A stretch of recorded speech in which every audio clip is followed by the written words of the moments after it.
Report Mohammad Munir जोगी सिंध अंदर ज़मीन जे दंगई बना कटण जो आसार वधीक थी वियो आहे। अफ़सोस इन दौर में इंसानियत जा सभु लीका लताड़े अना में अची ग़रीबनि जा अझा बि उझाइण शुरू करे छॾिया आहिनि।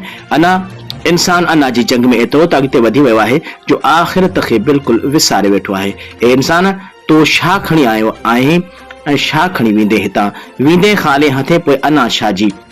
अफ़सोस ॻोठ वाटिया जो पढ़ियो लिखियो तबिको बि अना जी जंग में हिकु क़दम अॻिते वधी वियो। ॻोठ खोड़ल खान जोगी बिरादरी सां ज़ुल्म जारी सालनि खां मुक़रर बनो जंहिंसां जोगी बिरादरीअ जो गुज़रण घर तरफ़ अचण वञण थींदो हुयो। अना जी जंग में अची कॾहिं उनखे पाणीअ सां ॿोड़ीनि था छॾीनि त कॾहिं बनो कटे वेचारनि ग़रीबनि जोगी बिरादरीअ जे माण्हुनि जो जीअण हराम करे छॾियो अथनि। ताज़ो ई राति उन बने खे कटे उन मथां कणक काहे घर तरफ़ वेंदड़ रस्तो बंदि करे छॾियो आहे।